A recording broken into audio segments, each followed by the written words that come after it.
Hello বন্ধুরা, আনন্দ পাঠের পক্ষ থেকে সকলকে স্বাগত। আজ আলোচনা করব জীবনানন্দ দাশের কবিতা আবার আসিব ফিরে। এই কবিতাটি আইসিএসসি নবম শ্রেণীর বাংলা সিলেবাসের অন্তর্গত। কবি পরিচিতি ও উৎস সহ পাঠ এবং প্রত্যেকটি লাইন ধরে ব্যাখ্যা থাকবে আজকের আলোচনায়। প্রথমে কবি পরিচিতি। জীবনানন্দ দাশ ছিলেন বাংলা আধুনিক কবিতার পথিকৃৎ। বিংশ শতাব্দীর অন্যতম শ্রেষ্ঠ বাঙালি কবি হিসেবেই তিনি স্বীকৃত। 1899 সালে বর্তমান বাংলাদেশের অন্তর্গত বরিশাল জেলায় তাঁর জন্ম হয়। তাঁর এই কাব্য প্রতিভা তিনি উত্তরাধিকার সূত্রে পেয়েছিলেন তার মায়ের কাছ থেকে। তার মা কুসুম কুমারী দেবী ছিলেন সে যুগের বিখ্যাত লেখিকা। আমাদের দেশে হবে সেই ছেলে কবে, কথায় না বড় হয়ে কাজে বড় হবে, এই দুটি কবিতার লাইন একসময় বাংলার ঘরে ঘরে মানুষের মুখে মুখে ফিরত। এই লাইন দুটির রচয়িতা ছিলেন কুসুম কুমারী দেবী। জীবনানন্দ দাশের প্রথম কাব্যগ্রন্থ ঝরা পালক প্রকাশিত হয় 1927 খ্রিস্টাব্দে। এছাড়া ধূসর পাণ্ডুলিপি, মহাপৃথিবী, সাতটি তারার তিমির, রূপসী বাংলা, বনলতা সেন ইত্যাদি তাঁর কয়েকটি বিখ্যাত কাব্যগ্রন্থ।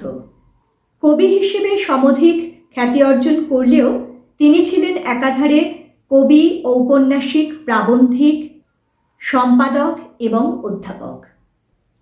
মাল্যবান, কারুবাসনা, সুতীর্থ ইত্যাদি তাঁর কয়েকটি সুপরিচিত উপন্যাস। কবিতার কথা নামক তাঁর একমাত্র প্রবন্ধ গ্রন্থটিকে আধুনিক কবিতার দিক নির্দেশক বলা যেতে পারে। আমাদের আজকের আলোচ্য জীবনানন্দ দাশের বিখ্যাত কবিতা আবার আসিব ফিরে নেওয়া হয়েছে তার একটি প্রখ্যাত কাব্যগ্রন্থ, বলা চলে সর্বাপেক্ষা সুপরিচিত কাব্যগ্রন্থ রূপসী বাংলা থেকে। রূপসী বাংলা কাব্যগ্রন্থের প্রত্যেকটি কবিতাতেই কবির এই বাংলার নিসর্গ সৌন্দর্যের প্রতি গভীর ভালোবাসা, আকর্ষণ এবং এখানকার সহজ সরল সাধারণ মানুষের জীবন যাপনের প্রতি সুগভীর মমত্ব ধরা পড়েছে। এই কবিতাটিও তার ব্যতিক্রম নয়। বাংলাদেশের প্রতি তার এমনই নিবিড় অনুরাগ যে পরজন্মেও তিনি কিভাবে এই বাংলার সমগ্র প্রকৃতির সঙ্গে মিলেমিশে একাকার হয়ে যেতে চান, তারই অসাধারণ প্রকাশ আমরা দেখব এই কবিতাটির মধ্যে। আমাদের মূল আলোচনা শুরু করার আগে প্রতিদিনের মতো বলে নিই, যারা এই চ্যানেলটি সাবস্ক্রাইব করেছো তাদের ধন্যবাদ, আর যারা এখনো সাবস্ক্রাইব করোনি তাদের যদি এই আলোচনাগুলি ভালো লাগে এবং এই ধরনের আলোচনা আরো বেশি করে পেতে চাও, তাহলে আশা করব লাইক, শেয়ার ও সাবস্ক্রাইব করে পাশে থাকবে।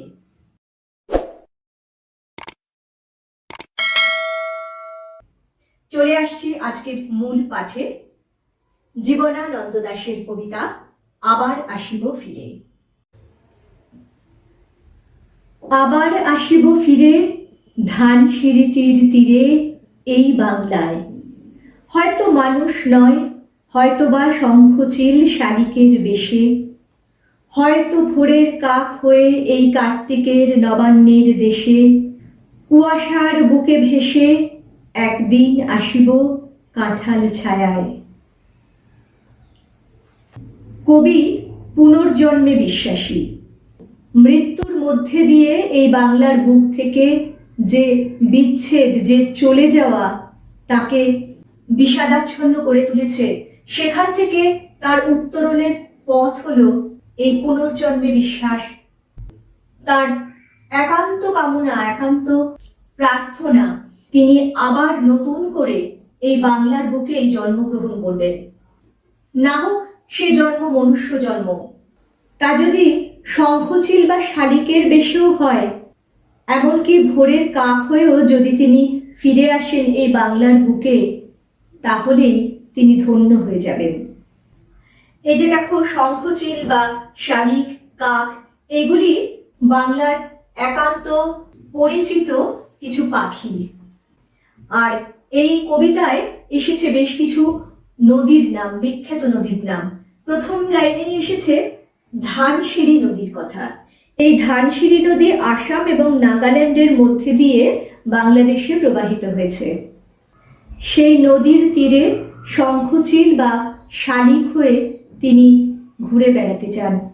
নয়তো কার্তিক মাসে যখন গ্রাম বাংলার কৃষকেরা নবান্ন উৎসব পালন করেন, সেই সময় ভোরের কাক হয়ে কুয়াশার বুকে ভেসে কাঁঠাল ছায়ায় এসে তিনি জিরোতে চান, আশ্রয় নিতে চান।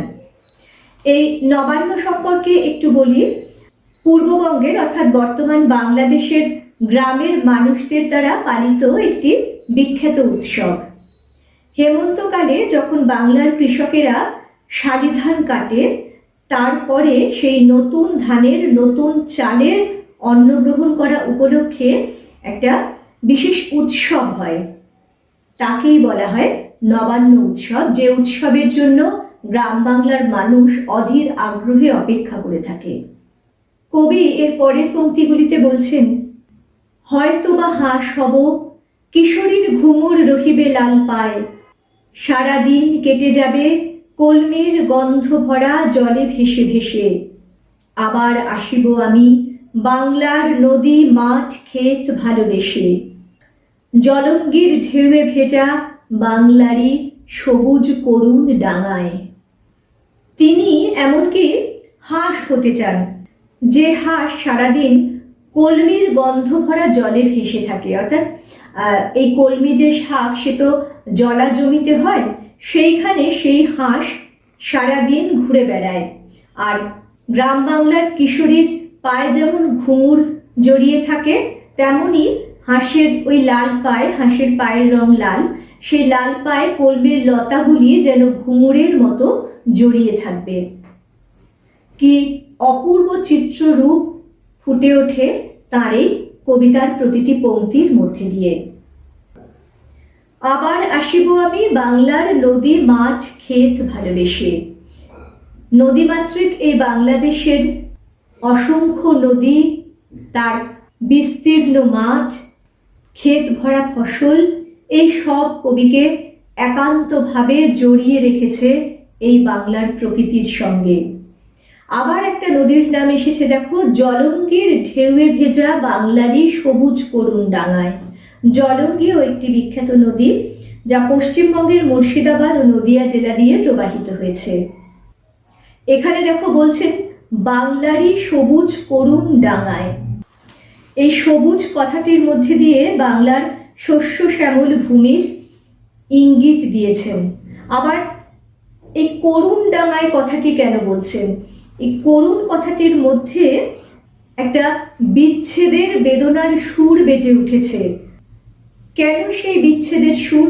কারণ মৃত্যুর হাত থেকে তো কোনো মানুষ, কোনো প্রাণী রেহাই পেতে পারে না। তাই একদিন মৃত্যু এসে তাকে এই বাংলার বুক থেকে ছিনিয়ে নিয়ে যাবে, সে কথা মনে করেই বিষাদে আচ্ছন্ন হয়ে ওঠে তার মন। তাই এখানে এই করুণ কথাটির ব্যবহার এসেছে। হয়তো দেখিবে চেয়ে সুদর্শন উড়িতেছে সন্ধ্যার বাতাসে, হয়তো শুনিবে এক লক্ষ্মী পেঁচা ডাকিতেছে শিমুলের ডালে, হয়তো খইয়ের ধান সরাতেছে শিশু এক উঠোনের ঘাসে, রূপসার ঘোলা জলে হয়তো কিশোর এক সাদা ছেঁড়া পালে ডিঙা বায়, রাঙা মেঘে সাঁতরায় অন্ধকার আসিতেছে নীরে, দেখিবে ধবল বক আমারেই পাবে তুমি ইহাদের ভিড়ে। এই যে বলছেন হয়তো দেখিবে যে সুদর্শন উড়িতেছে সন্ধ্যার আকাশে, এই সুদর্শন হলো চিল, চিলের আরেক নাম। সন্ধেবেলায় যখন সব পাখি ঘরে ফিরে যায়, তখন এই চক্রাকারে আকাশে চিলেরাও উড়ে বেড়ায়, তাদের কথাই এখানে বলছেন। আবার পেঁচার প্রিয় আবাসস্থল হলো শিমুল গাছ, সেই শিমুলের ডালে লক্ষ্মী পেঁচার ডাক, অথবা খইয়ের ধান সরাতেছে শিশু এক উঠোনের ঘাসে। খই ভাজার পরে ধানের বাইরের যে অংশটা থাকে, সেইগুলোকে তো ফেলে দিতে হয়, সরিয়ে দেওয়া হয়। সেই গ্রাম বাংলার শিশুরা সেই ধানগুলি নিয়ে খেলা করে। সেই ধানগুলিকে সরিয়ে দেওয়া এক শিশু, অথবা রূপসার ঘোলা জলে এক কিশোর তার ছিঁড়ে যাওয়া সাদা পালতোলা ডিঙা বেয়ে ভেসে চলেছে, এই সবই গ্রাম বাংলার অতি পরিচিত দৃশ্য। আবারও একটি নদীর নাম এসেছে, রূপসা। এটিও বাংলাদেশের এক বিখ্যাত নদী, এবং নদী মাতৃকে বাংলাদেশে ছোট ছোট ছেলেরাও ডিঙা বাইতে শিখে যায়। তেমনি এক কিশোর তার ছেঁড়া সাদা পালতোলা ডিঙা নিয়ে যেন বেয়ে চলেছে। আর দেখো কি অপূর্ব ব্যঞ্জনা ফুটে উঠেছে এই অংশটিতে। রাঙা মেঘে সাঁতরায় অন্ধকার আসিতেছে নীরে। একদিকে একটি কিশোর ডিঙা বেয়ে চলেছে রূপসার জলে, আবার তারই সঙ্গে সামঞ্জস্য রেখে অন্ধকার রাঙা মেঘে সাঁতরে আসছে। সন্ধেবেলায় সূর্যাস্তের সময় আকাশটা তো লাল হয়ে যায়, তখন মেঘগুলো রঙিন হয়ে যায়, এবং ধীরে ধীরে তারপরেই অন্ধকার নেমে আসে প্রকৃতির বুকে। তাকেই কবি অপূর্ব উপমায়, অপূর্ব ব্যঞ্জনায় সাজিয়েছেন, যে সেই অন্ধকারও যেন ওই রাঙা মেঘ সাঁতরে নীরে ফিরে আসছে, অর্থাৎ গ্রাম বাংলার প্রকৃতিতে বিরাজ করছে। আর শেষ পংক্তিতে বলছেন, দেখিবে ধবল বক আমারেই পাবে তুমি ইহাদের ভিড়ে। ধবল অর্থাৎ বাঙাল ভাষায় সাদা রঙকে বলা হয় ধবল। ধবল বক মানে সাদা রঙের বক। সেও তো তখন আকাশের বুকে সাঁতরে আসে সন্ধেবেলায় তার নীরে ফিরে আসার জন্যে। এবং এই সব যে চিত্রগুলি এঁকেছেন, বলছেন আমারেই পাবে তুমি ইহাদের ভিড়ে। পুনর্জন্মে মানুষ হয়ে ফিরে আসার আকাঙ্ক্ষা এখানে তীব্র হয়ে ওঠেনি, তীব্র হয়ে উঠেছে যে কোনো রূপে, যে কোনো বেশে এই গ্রাম বাংলার প্রকৃতির সঙ্গে নিবিড়ভাবে জড়িয়ে থাকার আকাঙ্ক্ষা। এদেরই একজন হয়ে তিনি ফিরে আসতে চান। দেখো, এই যে বলছেন আমারেই পাবে তুমি ইহাদের ভিড়ে, জীবনানন্দ দাশ তো নির্জনতার কবি বলেই বিখ্যাত। সেই নির্জনতার কবি সত্যি ভিড় পছন্দ করেন না। আসলে এই ভিড় কিন্তু নগর জীবনের ভিড় নয়। এখানে এই ভিড় কথাটি ব্যবহৃত হয়েছে গ্রাম বাংলার এই প্রাকৃতিক বৈচিত্র্যের কথা বোঝাতে। শস্য শ্যামলা বাংলার নদী, মাঠ, ক্ষেত, এদের প্রতি গভীর মমত্ববোধ তাকে ফিরে আসার জন্যে ব্যাকুল করে তুলেছে। এই গ্রাম বাংলার অতি পরিচিত একান্ত নিজস্ব শঙ্খচিল, শালিক, কাক, কলমির গন্ধ ভরা জলে ভেসে থাকা হাঁস, সন্ধ্যার আকাশে উড়ে চলা সুদর্শন অথবা বকের দল, কিংবা শিমুলের ডালে বসে থাকা লক্ষ্মী পেঁচা, অথবা খইয়ের ধান নিয়ে খেলা করা শিশু, বা ডিঙা নিয়ে রূপসার জলে ভেসে বেড়ানো কিশোর, এই সকলের ভিড়ে, এই সকলের মধ্যেই তিনি মিশে যেতে চান।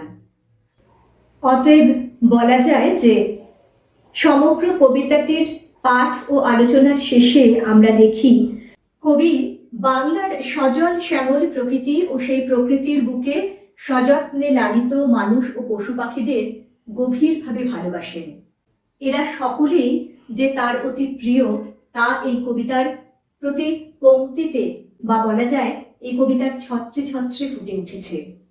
বারে বারে তাই জন্ম জন্মান্তরের মধ্যে দিয়ে এই প্রকৃতির মাঝে ফিরে আসতে চান তিনি। এই সুনিবিড় আশার সুরই ধ্বনিত হয়েছে সম্পূর্ণ কবিতাটির মধ্যে। বাংলার প্রকৃতির সঙ্গে কবির চেতনা এমন গভীরভাবে, এমন নিবিড়ভাবে জড়িয়ে রয়েছে যে মৃত্যুর মধ্যে দিয়ে বাংলার মাটির সঙ্গে বিচ্ছেদ তিনি সহ্য করতে পারছেন না। সেই কল্পনা তাকে এতটাই ব্যথিত করে তোলে যে তার থেকে উত্তরণের পথ তিনি খুঁজে নেন পুনর্জন্মে এই গ্রাম বাংলারই নদী, মাঠ, খেতে ভেসে বেড়ানো যে কোনো কিছুর, যে কোনো প্রাণীর রূপ ধরে ফিরে আসার আকুল আকাঙ্ক্ষার মধ্যে দিয়ে।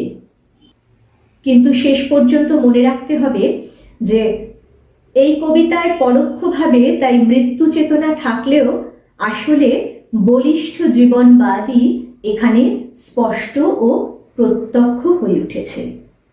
প্রকৃতি প্রেমের সঙ্গে সঙ্গে এটাও এই কবিতার অন্যতম সুর। বন্ধুরা, আশা করি এই আলোচনার মধ্যে দিয়ে তোমরা এই কবিতার অন্তর্নিহিত অর্থ ভালোভাবে বুঝতে পেরেছ। পরবর্তীকালে এই কবিতা থেকে গুরুত্বপূর্ণ প্রশ্নোত্তরও আলোচনা করব। পরের দিন আরও একটি নতুন পাঠ নিয়ে ফিরে আসছি খুব তাড়াতাড়ি। সঙ্গে সঙ্গে নোটিফিকেশন পেতে চাইলে সাবস্ক্রাইব করে বেল বাটনটি অন করতে ভুলো না। আজকের মতো টাটা।